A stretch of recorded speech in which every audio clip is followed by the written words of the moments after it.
प्रिय विद्यार्थियों, नमस्कार। आज पेश है राजनीति विज्ञान के कुछ महत्वपूर्ण प्रश्नोत्तर।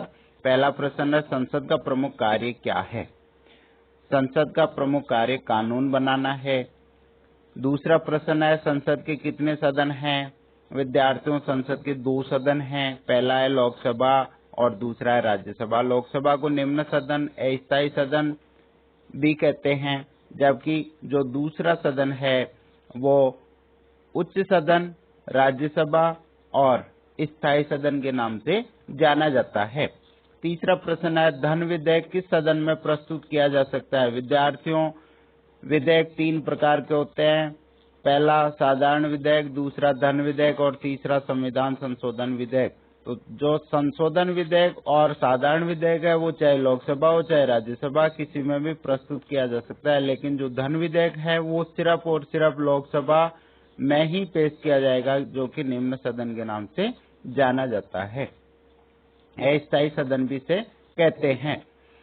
चौथा प्रश्न है, राजस्थान से राज्यसभा के लिए अधिकतम कितने सदस्य निर्वाचित हो सकते हैं? तो राजस्थान से राज्यसभा के लिए 10 सदस्य निर्वाचित किए जाते हैं, जबकि लोकसभा के लिए 25 सदस्य निर्वाचित होते हैं। पांचवा प्रश्न है, लोकसभा के सदस्य की न्यूनतम आयु क्या है? विद्यार्थियों, लोकसभा के सदस्यों की न्यूनतम आयु 25 वर्ष है, जबकि राज्यसभा के सदस्यों की न्यूनतम आयु 30 वर्ष रखी गई है। अगला प्रश्न है, राष्ट्रपति राज्यसभा में कितने सदस्य मनोनीत करता है? तो राष्ट्रपति द्वारा राज्यसभा में 12 सदस्य मनोनीत किए जाते हैं, जो कि किसी एक विशेष क्षेत्र में विशेष उपलब्धि अर्जित किए हुए सदस्य होते हैं, जैसे खेल, संस्कृति, कला, साहित्य, विज्ञान आदि क्षेत्र में। ठीक इसी प्रकार राष्ट्रपति द्वारा लोकसभा में भी आंग्ल इंडो समुदाय के 2 सदस्य मनोनीत किए जाते हैं। 7वां प्रश्न है, लोकसभा अध्यक्ष का चुनाव कौन करता है?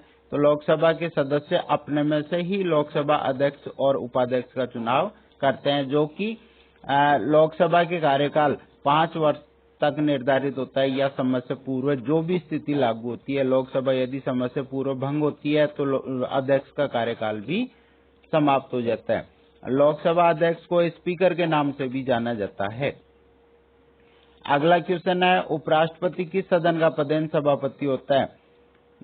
विद्यार्थियों, जो उपराष्ट्रपति है वो राज्यसभा मतलब द्वितीय सदन का पदेन सभापति होता है। जिस प्रकार से लोकसभा के लिए अध्यक्ष और उपाध्यक्ष का निर्वाचन सदस्य अपने में से ही करते हैं, ठीक इसी प्रकार राज्यसभा के जो सदस्य हैं अपने में से उपसभापति का निर्वाचन करते हैं, जबकि राज्यसभा का जो सभापति होता है वो उपराष्ट्रपति होता है, जिसका कार्यकाल 5 वर्ष का होता है। विद्यार्थियों, यहाँ पर ध्यान दें कि राज्यसभा का जो कार्यकाल है वो 6 वर्ष का निर्धारित है, लेकिन जो सभापति और उपसभापति है वो सिर्फ और सिर्फ 5 वर्ष के लिए निर्वाचित होते हैं। अर्थात उपसभापति है वो 6 वर्ष के लिए होता है और जो सभापति है वो उपराष्ट्रपति होता है, जिसका कार्यकाल 5 वर्ष से निर्धारित किया जाता है। अगला प्रश्न है, सरकार के कितने अंग? अर्थात 3 अंग सरकार के बनाए गए हैं। नेक्स्ट है, जापान में व्यवस्थापिका को क्या कहा जाता है? जैसे भारत में व्यवस्थापिका को संसद के नाम से जाना जाता है, ठीक उसी प्रकार वहां पर डाइट के नाम से जाना जाता है। अगला प्रश्न है, भारत में व्यवस्थापिका को कहते हैं संसद। अर्थात जो संसद है वो लोकसभा, राज्यसभा और राष्ट्रपति तीनों को मिला करके फिर बनाई जाती है। अगला प्रश्न है, अष्टध्यायी किसकी रचना है? अर्थात पाणिनि जो ऋषि हुए हैं, महात्मा हुए हैं, उनकी एक कृति है, रचना है, जिसको अष्टाध्यायी के नाम से जाना जाता है। 13वां प्रश्न है, सभा और समिति नामक 2 संस्थाओं का उल्लेख किसमें मिलता है? तो ये जो अपने वेद हैं, जो सबसे बड़ा जो वेद है ऋग्वेद, उसमें इसका उल्लेख किया गया है। अगला प्रश्न है, भारत सरकार अधिनियम किस वर्ष अस्तित्व में आया? अर्थात 1919 में अंग्रेजों द्वारा भारत सरकार अधिनियम को आहूत किया। उसे अस्तित्व में लाया गया। 15वां प्रश्न है, राष्ट्रपति के अलावा संसद में 2 सदन होंगे, संविधान के किस अनुच्छेद में ये बात कही गई है? तो अनुच्छेद 79 के अंतर्गत ये बात कही गई है कि राष्ट्रपति के अलावा संसद में 2 सदन होंगे, अर्थात लोकसभा, राज्यसभा और राष्ट्रपति तीनों को मिलाकर के संसद का गठन किया जाएगा। अगला प्रश्न है, लोकसभा के सदस्यों का कार्यकाल कितने वर्ष का होता है? तो लोकसभा के सदस्यों का 5 वर्ष का कार्यकाल होता है, जबकि राज्यसभा के सदस्यों का 6 वर्ष का कार्यकाल होता है। नेक्स्ट प्रश्न है, राज्यसभा का सभापति कौन होता है? अर्थात राज्यसभा का सभापति उपराष्ट्रपति होता है और उपसभापति का निर्वाचन संसद के जो द्वितीय सदन है राज्यसभा, उसके सदस्य अपने में से ही करते हैं।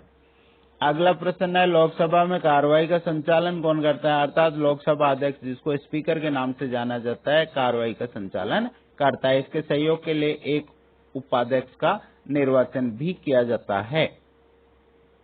विद्यार्थियों, 19वां प्रश्न है, राज्यसभा के सदस्यों का कार्यकाल कितना होता है? अर्थात राज्यसभा के सदस्यों का कार्यकाल 6 वर्ष का होता है।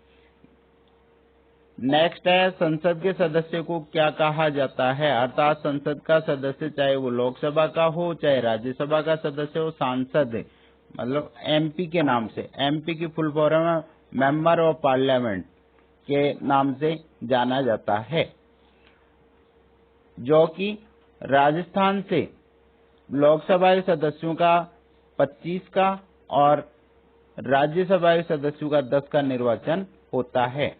टोटल जो लोकसभा के सदस्य संसद में बैठते हैं वो अधिकतम हो सकते हैं 552 और जो राज्यसभा के सदस्य हैं वो अधिकतम हो सकते हैं 250। वर्तमान की बात करें तो लोकसभा में 545 और राज्यसभा में 245 सदस्य मौजूद हैं। 21वां प्रश्न है, राज्यसभा का गठन किस अनुच्छेद के तहत किया गया है? तो अनुच्छेद 80 के अंतर्गत राज्यसभा का गठन किया गया है। 22वां प्रश्न, लोकसभा का गठन किस अनुच्छेद के तहत किया गया? तो ये 81 के तहत, अर्थात आर्टिकल 80 और 81 के तहत राज्यसभा और लोकसभा दोनों का गठन का प्रावधान है। 23वां प्रश्न है, अनुसूचित जाति के लिए लोकसभा में कितने स्थान आरक्षित हैं? तो ये 84 स्थान अनुसूचित जाति के लिए आरक्षित किए गए हैं, अर्थात 552 जो सदस्य अधिकतम हो सकते हैं उनमें से 84 स्थान लोकसभा में जो अनुसूचित जाति है उसके लिए उल्लेखित हैं। 24वां प्रश्न है, पहली लोकसभा का गठन किस वर्ष हुआ था? तो 1952 में पहली लोकसभा गठित हुई, अर्थात पहला जो आम चुनाव हुआ वो कब हुआ? 1952 में। 25वां प्रश्न, राष्ट्रपति किसकी सलाह पर लोकसभा को भंग कर सकता है? तो ये प्रधानमंत्री की सलाह पर राष्ट्रपति लोकसभा को भंग कर सकता है 5 वर्ष से पूर्व। 26वां प्रश्न, लोकसभा का अध्यक्ष अपना त्याग पत्र किसे देता है? अभी अपन ने चर्चा की थी कि लोकसभा में अध्यक्ष जो स्पीकर कहलाता है और एक वाइस स्पीकर जो कि उपाध्यक्ष के नाम से जाना जाता है, दोनों एक दूसरे के सहयोग से लोकसभा की कार्रवाई का संचालन करते हैं। जब स्पीकर को अपना पद त्याग करना होता है तो वो उपाध्यक्ष को अपना इस्तीफा सौंप देता है। विद्यार्थियों, अगला क्वेश्चन है, अब तक कितने विधेयक संसद की संयुक्त बैठक में पास किया गए? तो 3 बार ऐसा हुआ है कि संसद की जो संयुक्त बैठक है, अर्थात थोड़ा सा चर्चा करें, जब किसी विधेयक को संसद में पेश किया जाता है, चाहे वो लोकसभा हो चाहे राज्यसभा, विधेयक जो होता है साधारण विधेयक है, धन विधेयक है या संशोधन विधेयक है, वो उसकी प्रकृति पर निर्भर करता है। और जैसे ही वो पेश किया जाता है, यदि दोनों सदन उस विधेयक पर सहमत नहीं है तो संयुक्त बहस करवाई जाती है और संयुक्त बैठक बुला करके फिर उसके ऊपर चर्चा की जाती है और चर्चा के बाद में मतदान किया जाता है, जो भी स्थिति आती है। तो अब तक के इतिहास में भारतीय संसद में 3 विधेयक ऐसे आए हैं जो कि संयुक्त बैठक में पारित किए गए हैं। अगला प्रश्न है, सरकार के 3 अंग कौन कौन से हैं? तो अपन ने चर्चा की थी कि सरकार के 3 अंग बनाए गए हैं, व्यवस्थापिका, कार्यपालिका और न्यायपालिका। व्यवस्थापिका को विधायिका के नाम से भी जाना जाता है, जो कि कानून बनाने का काम करती है। कार्यपालिका इन कानूनों को लागू करती है, और यदि व्यवस्थापिका और कार्यपालिका में किसी बात को लेकर के विरोधाभास है, मतभेद है, तो इसका निपटारा न्यायपालिका द्वारा किया जाता है। विद्यार्थियों 30वां प्रश्न है, मजलिस किसे कहते हैं? अर्थात इराक की जो व्यवस्थापिका है उसको मजलिस के नाम से जाना जाता है। नेक्स्ट है, संसद क्या है? तो भारत की जो व्यवस्थापिका है, जैसे अभी अपन ने जापान की व्यवस्थापिका के बारे में जाना था तो उसको डाइट कहा था, ठीक इसी प्रकार जो भारत की संसद है उसको व्यवस्थापिका के नाम से जाना जाता है। 32वां प्रश्न है, भारतीय संघ की कार्यपालिका का संवैधानिक प्रमुख कौन होता है? तो भारतीय संघ की कार्यपालिका का जो संवैधानिक या नाम मात्र का जो प्रमुख है वो राष्ट्रपति होता है। इसका मतलब ये हुआ कि जो राष्ट्राध्यक्ष है वो राष्ट्रपति होता है भारत में, जबकि शासनाध्यक्ष प्रधानमंत्री होता है। राष्ट्रपति की जो वास्तविक शक्तियां हैं उनका उपभोग अपने व्यवहार के द्वारा राष्ट्रपति प्रधानमंत्री को सौंप देता है। तो इस प्रकार से अपन कह सकते हैं कि राष्ट्रपति केवल संवैधानिक प्रमुख या नाम मात्र का शासक होता है, जबकि वास्तविक जो शासक है वो राष्ट्रपति की बजाय प्रधानमंत्री होता है। अगला क्वेश्चन है, सभा और समिति का उल्लेख किस वेद में देखने को मिलता है? ये प्रश्न पहले भी आया है, ऋग्वेद में इसका वर्णन किया गया है। नेक्स्ट है, भारतीय संसद के 3 अंग कौन कौन से हैं? लोकसभा, राज्यसभा और राष्ट्रपति। पहले भी अपन ने चर्चा की है। 35वां प्रश्न है, लोकसभा और राज्यसभा के सदस्यों की योग्यता में आयु संबंधी अंतर बताओ। तो पहले अपन ने चर्चा की थी कि लोकसभा के सदस्यों की आयु 25 वर्ष होती है, जबकि राज्यसभा के सदस्यों की आयु 30 वर्ष निर्धारित की गई है। अगला प्रश्न है, एमपी किसे कहते हैं? विद्यार्थी, पहले अपन ने चर्चा की थी कि एमपी की फुल फॉर्म होती है मेंबर ऑफ पार्लियामेंट, जो कि संसद के जो सदस्य होते हैं उनको एमपी के नाम से जाना जाता है, चाहे वो लोकसभा के हों चाहे राज्यसभा के। अगला प्रश्न है, भारतीय संसद में प्रति वर्ष कितने सत्र होते हैं? अर्थात 3 सत्र बुलाए जाते हैं।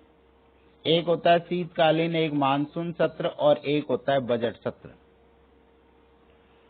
अगला प्रश्न है, पीठासीन अधिकारी किसे कहते हैं? तो लोकसभा में अध्यक्ष और राज्यसभा में सभापति को पीठासीन अधिकारी कहते हैं। अर्थात जो जिनके निर्देशन में सदन की कार्यवाही संचालित की जाती है उसको पीठासीन, अर्थात सबसे ऊपर बैठने वाला, जिसको माननीय आसन के नाम से जाना जाता है।